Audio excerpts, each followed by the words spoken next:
오늘 우리가 읽은 욥기 말씀은 이러한 배경을 가지고 있습니다. 동방 땅, 이 정확하게 어디인지 구체적으로 오늘날 어느 지역인지는 명확하지 않습니다만 성경은 동방 땅 이렇게 얘기하고 있습니다. 자, 이곳에 우스라는 지역에 살고 있었던 욥이라는 사람에 대한 이야기입니다.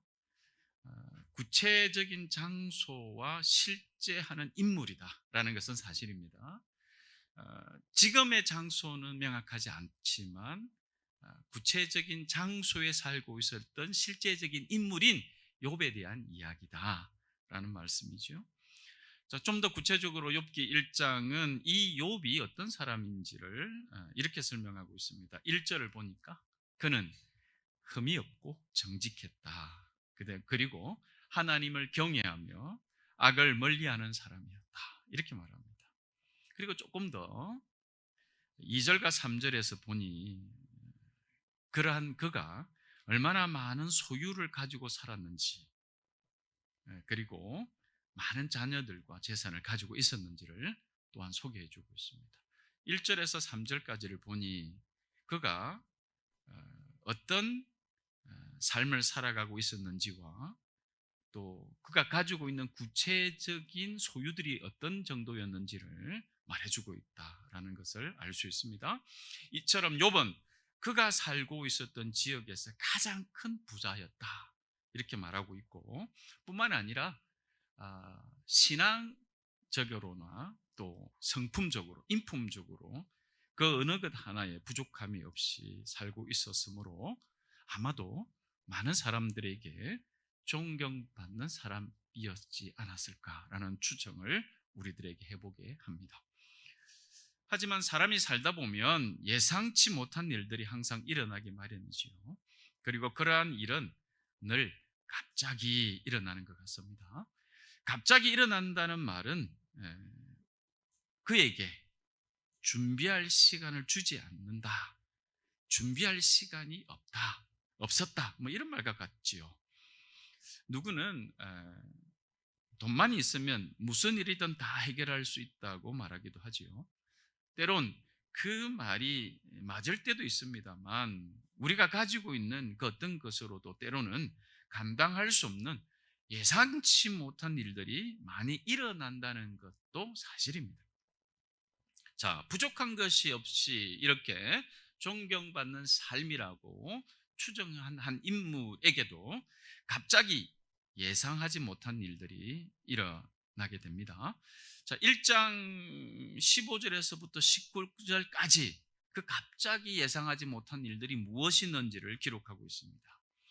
자, 욥이 살고 있었던 곳에서 멀리 떨어져 있었던 지역, 이 스바 사람과 갈대아 사람들, 학자들 간에는 조금 이견이 있습니다만 몇백 킬로, 가깝게는 몇백 킬로, 아니면 1000킬로 이상 이렇게 보기도 하지요. 어쨌든 아주 멀리 떨어져 있었기 때문에 욥의 입장에서는 이 스바 사람과 갈대아 사람들이 자기가 사는 지역에 올 것이다 이렇게 예상하기는 어려운, 그렇게 먼 곳에 있었던 그런 사람들이었죠. 그런데 이들이 갑자기 들이닥쳐서 욥의 가축들을 빼앗아가고 종들을 죽였습니다.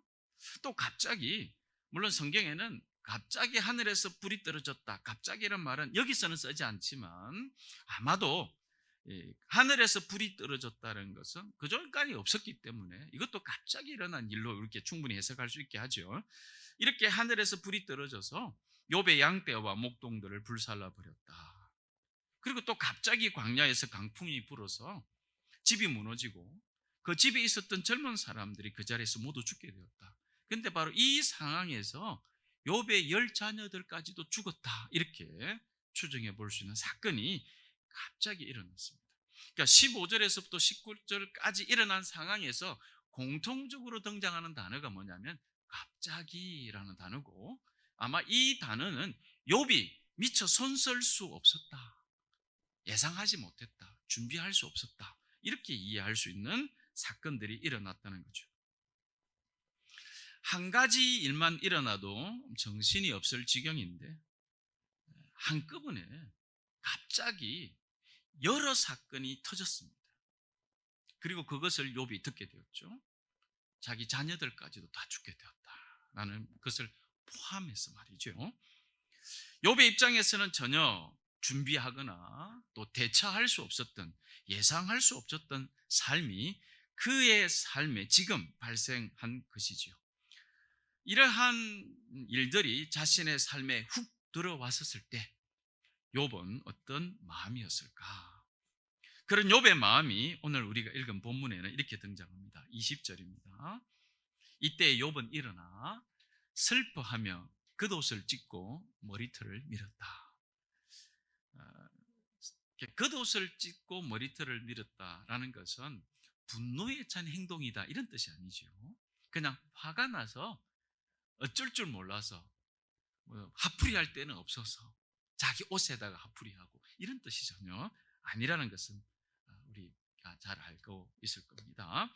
그리고 조금 더 당시의 문화적인 정황에서 본다면 겉옷을 찢고 머리털을 밀었다는 것은 오늘날 우리가 이해하는 것보다 더 깊은 메시지를 담고 있습니다.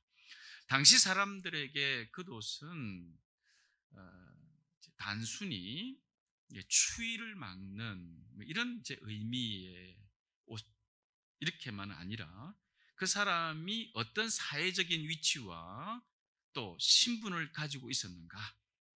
그래서 그 겉옷을 보면 그 사람이 어떤 사람인가, 어떤 위치에 있는 사람인가를 알 수 있었던 시대였습니다. 부자인 욥에게 그 겉옷은 그가 어떤 사람인가를 보여주는 명함과도 같았을 것입니다. 그런데 그 겉옷을 찢는다는 것은 바로 자신의 신분과 인격 그리고 존경받고 있었던 그 모든 것을 찢어버린다라는 의미로 이해할 수 있습니다. 그리고 지금도 남성들의 머리털이 풍성한 것이 이 설교 준비하면서 내 머리를 한번 만져보긴 했습니다. 풍성한 것이 굉장히 부러움의 대상, 저는 부럽지는 않습니다만 어쨌든 부러움의 대상이 된 것처럼 당시에도 머리카락을 잘 관리하는 것은 자신의 생명력, 자신의 외적인 모습의 상징과도 같은 것이었습니다. 오늘날은 이것을 대체할 수 있는 여러 가지 문화적인 정황이 있었지만 그렇지 않았던 당시에는 머리털이다라는 것은 그 사람의 어떤 생명력, 외적인 모습의 상징 이런 의미로 메시지를 주었던 그런 문화적인 상황이었습니다. 그런데 그런 머리털을 민다라는 것은 이제 나에게 이러한 것들은 아무 의미가 없다 이렇게 말하는 것과 같습니다. 그래서 정리해 보자면 겉옷을 찢고 머리털을 미는 행동은 욥은 이제 마치 나의 인생은 산산조각이 났습니다. 나는 아무것도 가진 것이 없는 비참한 사람이 되었습니다. 이러한 메시지를 그의 겉옷을 찢고 머리털을 민다는 이것으로 보여주고 있다. 슬픔의 극치를 그의 행동으로 보여주고 있다. 이렇게 볼 수 있습니다. 자, 그런데 동시에 욥은 이렇게 그에게 갑자기 닥친 일련의 불행스러운 일들 앞에서 극한 슬픔과 고통을 표현하고는 있지만 곧이어 이렇게 고백하고 있습니다. 20절 하반부터 21절이지요. 그의 머리를 땅에 대고 엎드려 하나님께 경배하면서 이렇게 말하였다. 모태에서 빈손으로 태어났으니 죽을 때에도 빈손으로 돌아갈 것입니다. 주신 분도 주님이시요 가져가신 분도 주님이시니 주님의 이름을 찬양할 뿐입니다. 욥은 자신에게 이렇게 갑자기 일어난 사건들을 미리 준비하거나 전혀 통제할 수 없었던 것은 사실인 것 같습니다. 사실입니다. 하지만 우리가 주목해야 하는 것은 욥에게 지금 어떤 일이 일어났는가, 왜 욥에게 이런 일이 일어나는가, 이것이 아니라 욥은 자신에게 일어난 사건에 대해서 지금 어떻게 반응하고 있는가, 어떤 태도로 이 사건을 대하고 있는가에 주목해야 합니다. 자, 우리를 한번 돌아보면 좋겠습니다. 우리 역시 각자마다 정도의 차이는 있겠지만 내가 통제할 수 없는, 감당하기 어려운 사건과 일들을 갑자기 만날 때가 있습니다. 나이가 들수록 이런 일들을 더 경험하게 되는 것 같습니다. 그리고 이런 일을 경험할 때 인생을 조금 더 깊이 느끼게 되기도 하는 것 같습니다만, 그런데 바로 그때 저와 여러분이 주목해야 될 것이 뭡니까? 저와 여러분의 시간과 마음을 쏟아야 될 것이 무엇인가? 라는 것을 다시 한 번 더 생각해 보아야 합니다. 도대체 나에게 왜 이런 일이 자꾸 일어나는 거지? 뭐가 잘못된 거지? 왜 하필 나한테 이런 일이 일어나는 거야? 왜 나한테만? 내가 뭐 그렇지, 내가 별 수 있겠어? 이런 생각에 몰두하고 이런 생각 때문에 마음과 시간을 자주 빼앗기고 있었던 적은 없었는지요? 우리에게 갑작스럽게 일어나는 일들에 관해서 확실한 사실은 우리 마음대로 그것을 조절할 수 없다는 것은 사실입니다. 그러나 우리가 할 수 있는 게 있습니다. 갑작스러운 일들을 조절할 수는 없습니다. 근데 우리가 할 수 있는 게 뭐냐면, 이렇게 갑작스럽게 일어난 일들조차도 신앙 안에서 믿음으로 해석하고 믿음으로 반응하고 그리스도인으로서의 여전히 살아가는 태도를 가지는 일은 할 수 있습니다. 그러니까 주목해야 될 것은 왜 나에게만, 왜 이렇게 갑자기 일어난 그 컨트롤할 수 없는, 내가 조절할 수 없는 그 사건 자체에 몰두해서 마음과 시간을 뺏기는 것이 아니라 내가 할 수 있는 일이 무엇인가를 생각해야 한다라는 것이죠. 그리고 이러한 반응과 태도는 나에게 일어난 슬픈 일, 힘든 일에만 국한해서는 안 됩니다. 나에게 일어나는 모든 일에서 마찬가지로 우리가 내가 할 수 있는 일이 무엇인가, 이것을 봐야 한다라는 것은 모든 일에 해당된다, 이렇게 보는 겁니다. 우리에게 찾아오는 엄청 기쁜 일도, 엄청 슬픈 일도, 엄청 힘든 일도, 그래서 믿음 안에서 해석할 수 있고 믿음 안에서 반응하는 태도를 유지하며 살아가는 것, 이것을 주목할 필요가 있다라는 것입니다. 자, 정리하자면 해석하고 반응하는 일을 시작하고 그 다음에 이것을 유지하는 것이 중요하다라는 것을 기억해 볼 필요가 있습니다. 자, 오늘 우리가 살펴보고 있는 욥에게 일어난 이 모든 갑작스러운 일들에 대해서 먼저 한번 생각해 볼 지점이 생겼습니다. 이 갑작스러운 일들은 우연한 것이 아닙니다. 그러니까 왜 이런 일이 나에게 일어났는가, 내가 조절할 수 없는 일들에 주목하지 않아도 되는 것, 그것에 시간과 마음을 뺏기지 않아도 되는 것, 이 부분들은 이제 오늘 먼저 한번 생각해 볼 사건이 뭐냐면, 욥에게 일어난 이 모든 갑작스러운 일, 욥이 통제할 수 없는 이 일들은 계획된 것이라는 사실입니다. 계획된 것이다. 자, 무슨 말입니까? 자, 1장 9절과 12절의 말씀을 보니까 사탄이 하나님께 욥이 정말 하나님을 경외하는지 시험해 보고자 하나님께 요청함으로 일어나고 있는 일이라는 것을 알 수 있습니다. 물론 여기서는 사탄이 하나님의 그 사자들과 함께 있었다라는 사실만 명시하고 있었지 왜 이게 가능했는지는 밝혀주지 않습니다. 어쨌든 이러한 사탄의 존재가 하나님 앞에 하나님을 경외하고 살아가는 사람을 향하여 무슨 요청을 하고 있는가라는 사실을 보여주고 있습니다. 그래서 그를 시험해 보셔서 그가 참으로 하나님을 경외하는지 보십시오, 이렇게 말한다는 거죠. 욥의 입장에서는 황당하죠. 욥은 모르고 있지 않습니까? 일이 가고 있는지 잘 모르고 있지 않습니까? 그러니까 이 상황이 욥의 입장에서 보면 불공정하다 할 수 있겠죠. 아니, 내하고 의논이라 좀 하시지, 뭐 이렇게 생각할 수 있지 않습니까?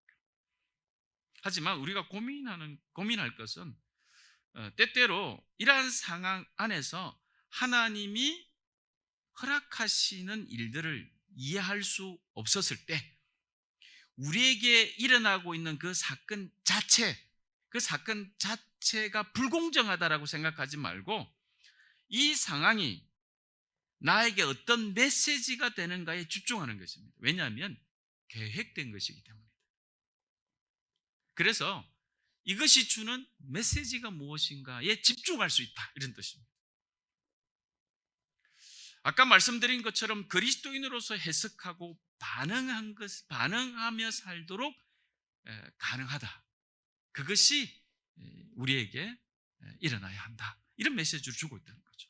왜냐하면 이 갑작스러운 일은 우연히가 아니라 하나님의 통제 아래, 하나님의 허락하심 아래. 그래서 우리가 좀 더 묘사할 수 있는 것은 계획되어 있는 이런 것이기 때문에, 그렇다면 우리는 이것이 불공정합니다라고 원망하고 불평할 문제가 아니라 메시지가 뭔가를 주목해야 한다라는 것이 하나님의 뜻입니다. 왜냐하면 하나님이 하시는 모든 일이 절대적으로 옳으시기 때문이다 라는 것을 깨달았기 때문입니다. 그래서 그 계획하심에 왜? 라는 질문보다는 어떤 메시지가 있는가, 이것을 믿는 사람들에게 허락하신 은혜다, 이렇게 받아들일 수 있어야 합니다. 오늘 설교의 제목은 영원할 것과 영원하지 않을 것입니다. 오늘 본문이 우리에게 바로 이 두 가지, 영원할 것과 영원하지 않을 것을 뚜렷하게 보여주고 있다는 것을 주목해야 합니다. 특히 하나님의 자녀요 백성으로 살아가는 그리스도인에게 이 전제는 너무나 중요한 기준임에도 불구하고 우리는 인생에 있어서 영원할 것이 있고 영원하지 않을 것이 있다는 사실을 너무 자주 잊어버리고 사는 것 같습니다. 오늘 본문에서 욥은 그가 소유한 그 모든 것은 영원한 것이 아니라고 말하고 있습니다. 그리고 자신이 섬기는 하나님만이 영원한 분이시라고 고백하죠. 21절의 고백입니다. 모태에서 빈손으로 태어났으니 죽을 때도 빈손으로 돌아갈 것입니다. 이게 뭡니까? 영원하지 않을 것의, 내가 가지고 있는 이 모든 것은 영원할 것이 아닙니다, 이렇게 해석하게 하는 고백인 것 같습니다. 그러면서 영원하신 하나님에 대해서 주신 분도 주님이시요 가져가신 분도 주님이시다 라고 고백하는 거죠. 그러면서 영원하신 하나님이 찬양 받으시옵소서, 이렇게 말하고 있다는 거죠. 그래서 우리는 오늘 본문에서 아주 중요하게 영원할 것과 영원하지 않을 것에 대한 욥의 태도를 통하여 지금 우리가 계속 이어오고 있는 상황 그 자체에 몰입하고 빠져갈 것이 아니라 그것이 주는 메시지, 그렇게 보는 것이 믿음의 사람들의 태도다라는 것을 계속 이어서 오늘 말씀을 통해서 주시는 은혜를 기억해야 할 것입니다. 욥은 영원할 것과 영원하지 않을 것을 구분할 줄 알았습니다. 하나님은 영원하신 분이신 반면 욥은 자신과 자신이 소유한 모든 것들이 영원할 것이 아니라는 것을 알았다는 거죠. 우리가 신앙생활을 통해 깨달아야 하는 것도 바로 이것이어야 합니다. 영원할 것과 결코 영원하지 않을 것을 구분할 수 있어야 합니다. 그래야 나에게 일어나는 내가 통제할 수 없는 삶의 폭풍과도 같은 순간들 속에서 믿음 안에서 해석하고 믿음 안에서 반응하고 그 반응을 유지하며 살아가게 된다라는 사실입니다. 하나님은 영원하신 분이시며 그분이 하신 말씀은 영원합니다. 반면 우리가 살아가고 있는 이 땅, 우리 자신, 우리가 이뤄낸 업적과 명예, 우리가 가진 그 모든 소유물들은 영원한 것이 아닙니다. 영원하신 하나님께서 잠시 우리에게 맡겨주시고 허락하신 것들이라는 사실을 잊어서는 안 됩니다. 마치 내가 가진 것들이 영원할 것처럼 그렇게 생각하며 사는 것은 안 된다, 잘못된 것이다, 그런 것이죠. 이것이 잘 구분된다면, 구분할 줄 안다면 우리의 삶은 변화되고 달라질 것입니다. 이렇게 변화되고 달라지는 것에 대하여 어떻게 오늘 말씀을 통해서 어떻게 달라질 것인가, 어떻게 변화되어질 것인가, 이것이 바로 유지할 수 있는 방법입니다. 변화되지 않으면 유지되지 않습니다. 변화되지 않으면 다시 원래대로 돌아가려는 습성에 붙잡히고 맙니다. 자, 어떻게 달라집니까? 오늘 말씀은 우리에게 메시지를 두 가지를 주고 있습니다. 영원할 것에 대하여는 전적으로 의존하여 살아라. 하지만 영원하지 못할 것에 대하여는 독립적이어야 한다라는 메시지를 주십니다. 어떤 말입니까? 즉 영원하신 하나님과 그분의 말씀에는 전적으로 의존하며 살아가지만 영원하지 못할 우리가 소유한 그 모든 것에는 우리가 의존하며 살아가는 것이 아니라 태도 자체가 독립적이어야 한다. 자립해야 한다. 이런 뜻입니다. 이 말은 갑작스러운 상황, 사건에 대해 우리는 통제할 수 없다는 것을 알 뿐만 아니라 그 어떤 상황조차도 하나님의 통치하심 아래 있다는 것을, 하나님의 허락하심 가운데 있다는 것을 받아들인다는 것이 의존한다라는 말입니다. 그러니까 하나님을 의존한다는 것은 앞에도 얘기한 것처럼 하나님의 그 하시는 이 모든 일이 절대적으로 옳다라는 것을 받아들인다. 그래서 허락하심 없이는 그 어떤 것도 일어날 수 없다라는 것을 받아들이는 것이, 이것이 의지하는 것을 넘어서 의존한다. 그러니까 그분을 의지하는 것에 내 전 실체를 담는다, 내 실존을 담을 수 있다, 이런 것이 의존이다. 저는 의지보다 의존이 더 내 인격적인 실존을 접근하는 데는 더 강력한 단어가 아닐까, 이렇게 생각해서 의존하자, 이런 말을 여러분에게 드리는 것입니다. 그러니까 하나님에 대해서는 영원할 것에 대해서는 의존적 자세가 필요하다라는 것입니다. 그래서 이런 자세를 우리는 믿음을 소유하고 살아간다, 이렇게 부를 수 있습니다. 욥은 바로 이러한 사람이었던 것이죠. 욥은 자신에게 일어난 갑작스러운 그 모든 불행의 원인에 대해 알 수 없었을 때조차도 영원하지 못할 그의 소유, 그가 가진 모든 것을 의존하는 대신 영원하신 분을 의존하는 사람이었다는 거죠. 그래서 그는 빈손으로 왔으니 빈손으로 이 세상을 떠난다고 고백할 수 있었던 것 같습니다. 내가 가진 것들이 내 것이 아니라 하나님이 내게 잠시 맡기셨다라는 뜻이겠죠. 그래서 이 고백은 동시에 영원하지 못할 것을 의지하고 의존하지 않겠다는 선언과도 같습니다. 그냥 이 모든 절망적인 상황에서 나는 빈털털입니다, 라는 그런 절망적 하소연이 아니라 영원하지 못할 것에 대하여 의지하고 의존하지 않겠다라는 선언으로 보아야 한다라는 사실입니다. 영원하지 못할 것 때문에 흔들리지 않겠습니다 라는 고백과도 같습니다. 자, 바로 이것이 말씀드린 영원하지 않을 것에 대한 독립적인 태도입니다. 자신에게 잠시 맡겨준 것들은 영원할 것을 위해 이 땅에 우리가 사용하며 살도록 맡겨두셨다. 그러니까 영원하지 못할 것은 영원할 것을 위해서 그것을 섬기도록 우리에게 잠시 맡겨주신 것으로 생각해야 한다라는 것입니다. 이 두 가지가 서로 바뀌면 안 됩니다. 영원할 것에는 의존적 태도로 살고 영원하지 못할 것에는 독립적 태도로 살아가야 한다. 이것이 바뀌어서는 안 된다. 바로 이렇게 살아가는 것이 그리스도인의 삶, 변화된 삶, 그리고 그리스도인은 어떤 정체성을 가지고 살아가는가라고 얘기할 때 중요한 내용이어야 한다라고 오늘 말씀을 통해서 다시 한 번 더 여러분에게 부탁을 드립니다. 자, 그래서 우리가 하나님을 예배 드릴 때의 모습이 영원할 것에 대한 우리의 태도여야 한다라는 겁니다. 우리가 드리는 예배는 하나님에 대한 전적인 의존을 확인하는 시간입니다. 하나님에 대하여 나는 철저히 의존적인 삶을 살아갑니다라는 것이 우리의 예배요, 우리의 기도요, 우리의 찬양입니다.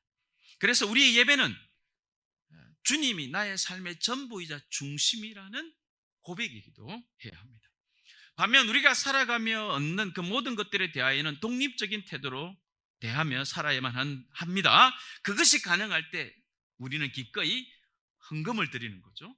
기꺼이 남을 위해 구제하는 거죠. 기꺼이 공동체의 교제를 위해 자신의 것을 내어놓을 수 있다는 거죠. 영원하지 않을 것에 대한 독립적인 태도가 있었을 때 꼭 진 손을 펴서 우리 가진 것이 필요한 곳으로 기꺼이 흘러가게 하는 삶을 살 수 있다는 거죠.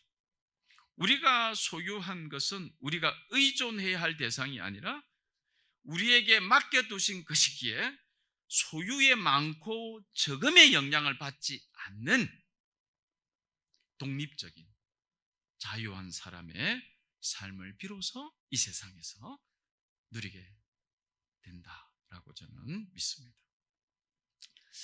얼마 전에 연로하신 저희 부모님을 더 이상 집에서 모시지 못하게 되어서 병원이든 요양원이든 누군가 24시간 돌봄이 필요한 시설로 보내야 하는 그런 결정을 해야 하는 일이 있었습니다. 이런 일을 미리 겪었던 사람들한테 이런 이야기를 들으면서 언젠가 나에게도 이런 시간이 오겠구나 라는 생각을 했었지만 막상 제게 닥치니까 생각처럼 담담하게 받아들여지지는 않더라고요. 예수님을 늦게 믿긴 하셨지만 근 40년을 눈이 오나 비가 오나 교회 새벽 기도를 위하여 교회 문을 처음 여시고 늘 집에서는 성경책만 읽으셨고 기독교 방송만 보며 살아오셨던, 물론 뭐 다른 방송도 보셨겠지요만 그랬던 이제 어머니가 치매 진단을 받으셨을 때 나는 그것을 좀 받아들이기 어려웠습니다. 그런데 더구나 아버지조차 치매 진단을 받으시게 되니까 그동안 부모님을 또는 부모님의 남은 여생을 위해 해오던 저의 기도가 정말 초라하게 느껴졌습니다. 무색하게 느껴졌습니다. 부모님을 입원시켜 드리기 위해서 집을 떠나실 때 우시더라고요. 다시는 이 집에 돌아올 수 없구나 이렇게 생각하시는 것 같았어요. 그런 부모님 앞에 저도 울 수는 없었지요. 그렇게 입원시켜 드리고 나서 이제 아무도 살지 않게 된 부모님의 집을 집사람과 함께 다시 돌아가서 정리를 했습니다. 그러면서 저는 다시 이 메시지를 확인할 수 있었습니다. 병원에서 제공하는 한자복 한 벌 입으시고 부모님이 챙겨가셨던 짐들을 집으로 가져오면서 부모님이 평생 가지고 계셨던 그 어떤 것들도 이제 의미가 없다는 것을 다시 깨달았습니다. 집에서는 그동안 어머니가 해오셨던 모든 살림살이가 그대로 있었고 옷을 좋아하셨던 아버지의 옷이 그대로 있었습니다. 아버지는 병원에 들어가기 전에 새 옷을 한번 사달라 그러시더라고요. 배우고 그래서 사천 시내를 뒤져가지고 아버지가 원하시던 옷들을 막 찾아서 비싼 옷은 살 수도 없었죠. 왜냐하면 병원에 그 옷 입고 갈 수는 없으니까. 여러분 한자복에 나는 메이크 있는 한자복을 본 적이 없거든요. 에르메스 내가 아는 또 있죠. 하여튼 명품 한자복 입고 이러지 않지 않습니까? 한자복이 다 똑같더라고요. 아버지는 그 옷을 하나 사달라고 그러셔서 아버지만 사줄 수는 없고 어머니하고 두 분 옷을 사드렸는데 그 옷도 딱 한 번 입으시고 한자복 입으실 때 그대로 저희가 가져왔어야 됐었어요. 그분이 두 분이 평생 사시면서 귀하게 소중하게 여겼던 그 어떤 것들도 다 집에 그대로 있지 가져가시지 못하더라고요. 그 어떤 것들도 의미가 없어졌다라는 것을 깨달았죠. 하지만 동시에 두 분과 함께 영원히 계실 하나님으로 인해 저는 위로를 받았습니다. 목사이기 전에 한 사람의 성도요 그리스도인으로서 저는 오늘 말씀을 준비하면서 다시 한 번 더 이것을 물어보게 되었습니다. 내가 가진 모든 것들이 더 이상 나에게 의미를 줄 수 없을 때 나는 무엇으로 사는 것인가? 나의 믿음은 하나님의 영원한 약속으로 인해 그 어떤 경우에도 사라지지 않을 것이라고 여전히 믿는가? 내가 산다는 것은 영원하신 하나님께서 나에게 영원할 것을 소유함으로 살아가게 하셨다는 것을 확신하는가? 나는 영원하지 않을 것을 의존하는 삶을 살지 않겠습니다.